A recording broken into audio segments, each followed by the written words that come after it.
lost in night, in the wood, shadows fight. Arms take gold, can't take flight. Power's gone, nothing's right. Cauldron cold, no more fire. Potions fail, dreams expire. Spirits whisper, call me liar. In the dark, lost desire. Purchase cry, echo loud. Through the fog, through the shroud. Mystic force, once so proud, now just whispers in the crowd.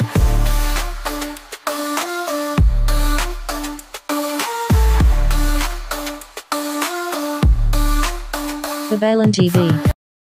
Hello Libra, welcome po sa inyong reading. So this is for March 22nd to the 31st reading.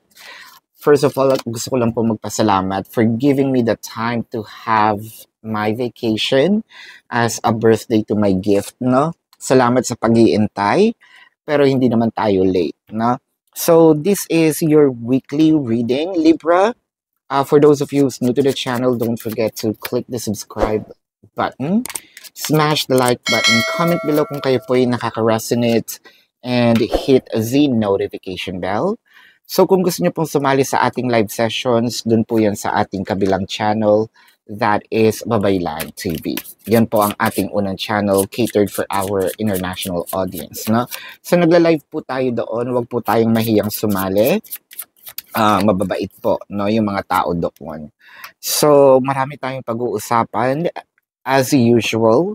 So nandyan pa rin ang ating finances, no?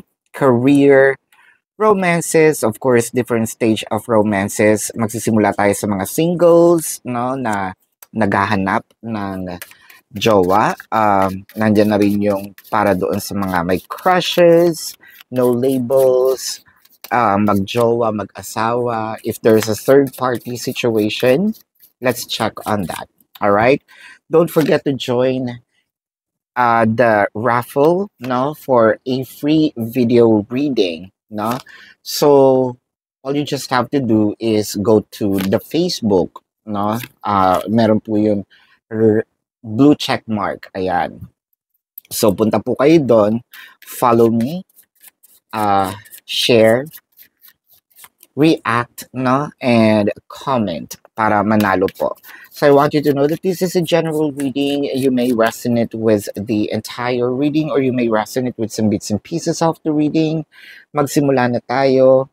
Libra, so meron maraming pagbabago or gusto nating mabago sa buhay natin.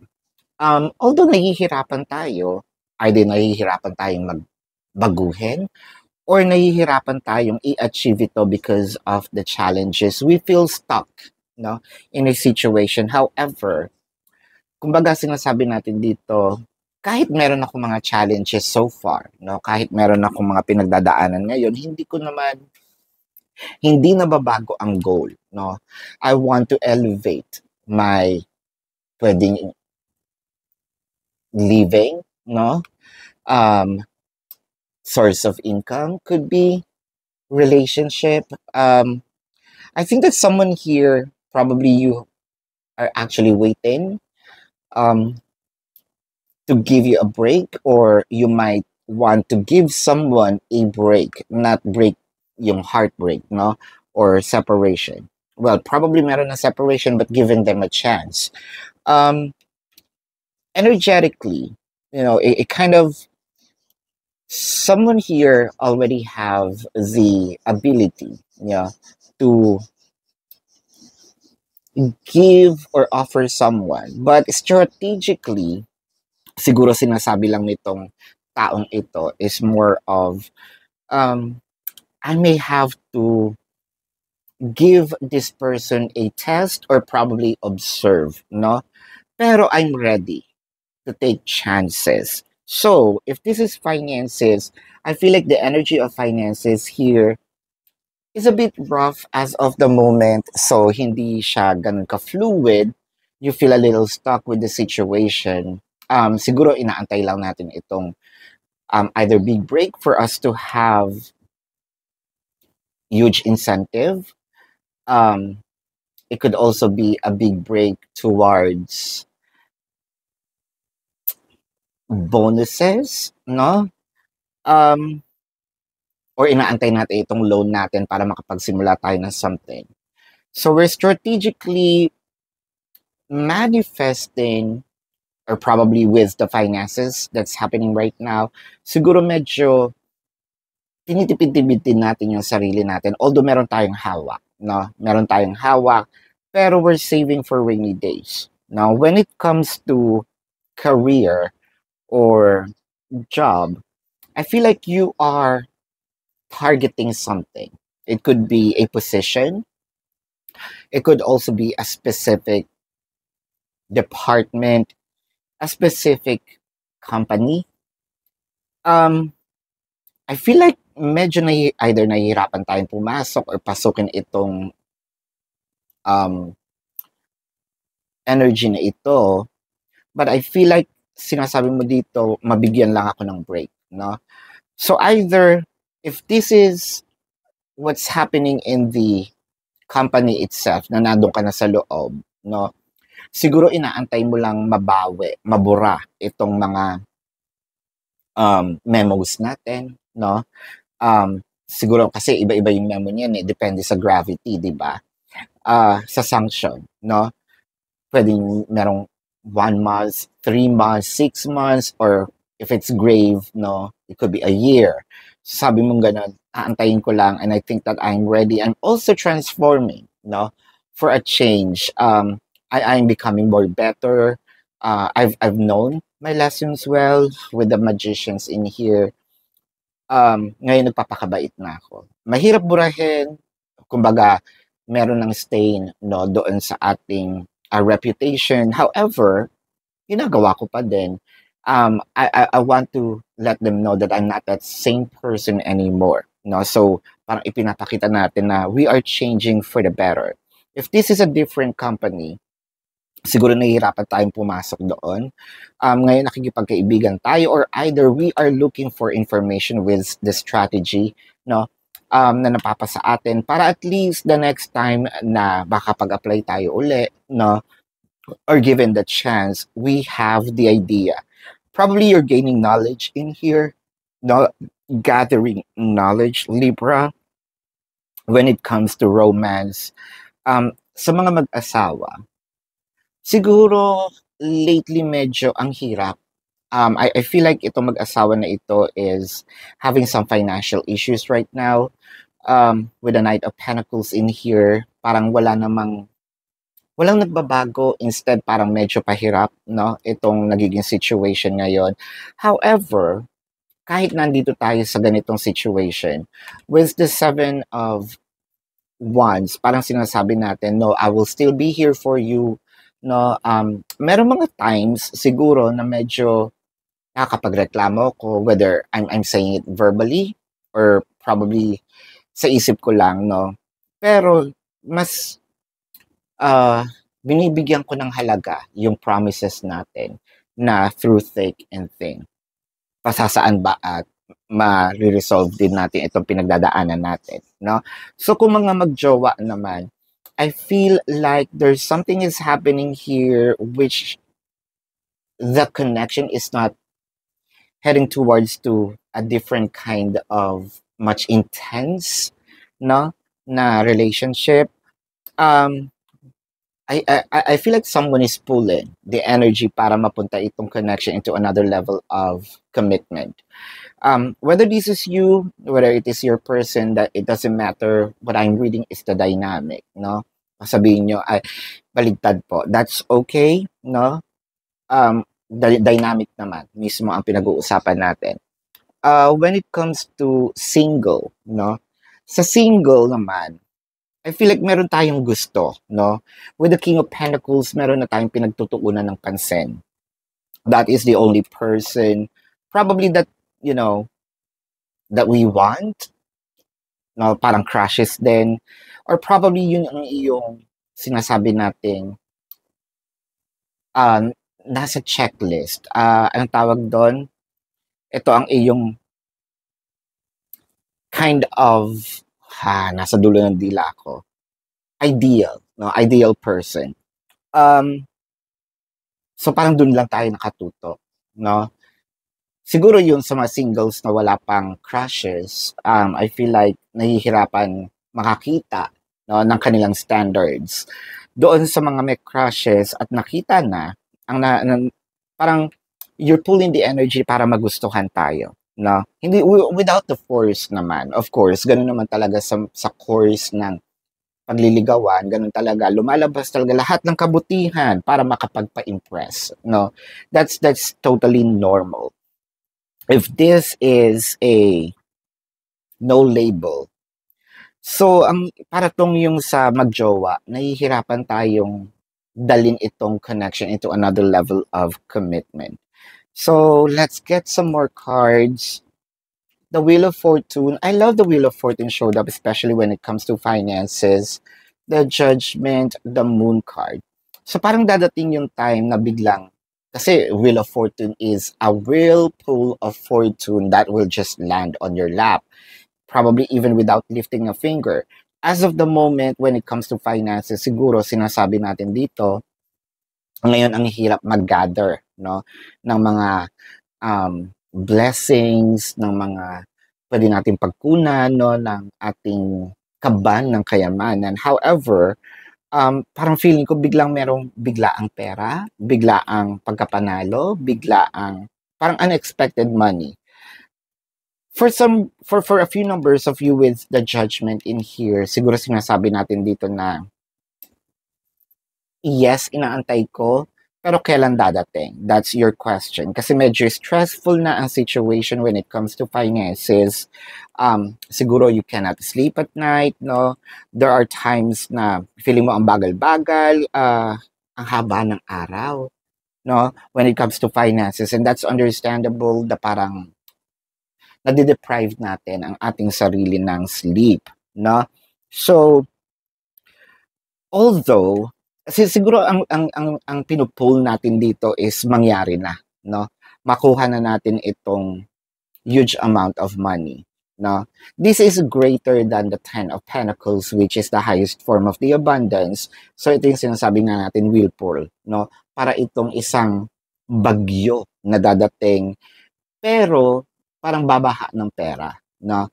So when it comes to career and job, siguro yung sinasabi natin, ang hirap na makapasok, gustong-gusto ko dito dahil feeling ko, no, na yung position na yun ang makakapagdala, no, ng extra income, or it could be power, no, position-wise. With the Moon card in here, let's clarify the Moon card.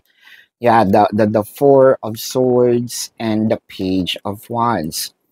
Siguro sa inyo, you're probably looking for options dahil nandito na tayo sa situation na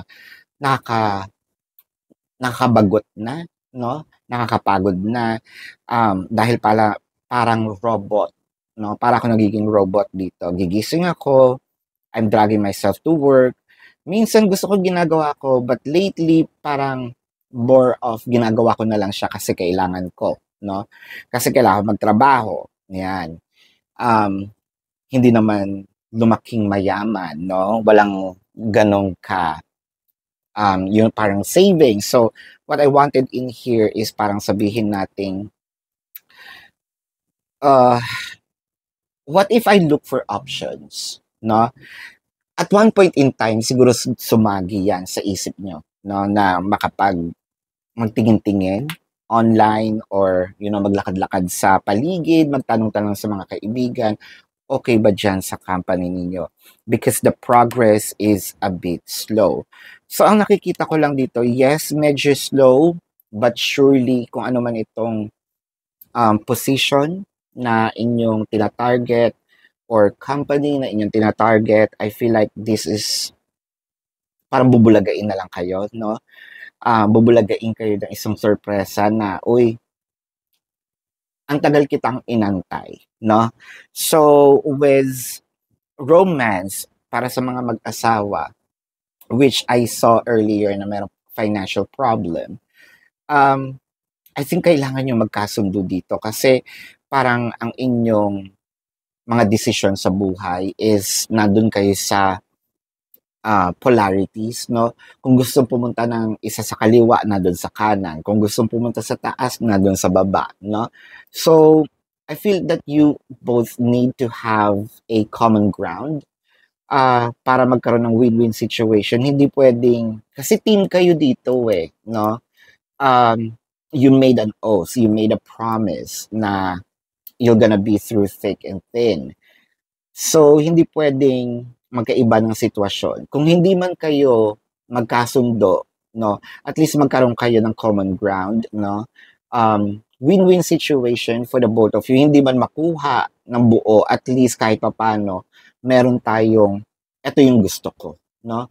Somehow nasunod. So, nagbibigayan dapat.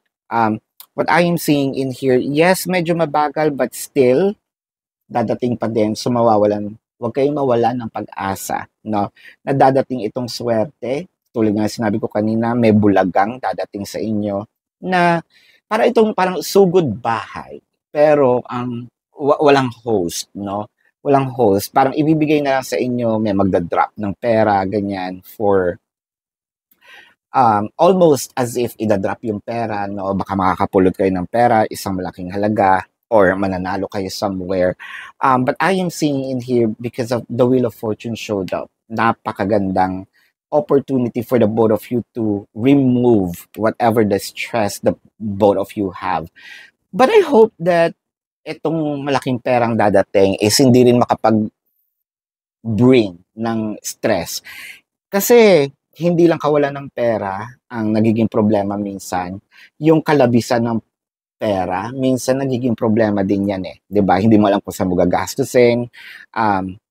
Well, siguro maganda yung problemang gano'n, pero ang sinasabi ko dito, whatever, kung ano man ang labis, kung ano ang sobra, minsan nakakasama, 'no? Pero antay-antayin niyo lang. What I am seeing is bigla ngang bubulaga ito doon sa jowa.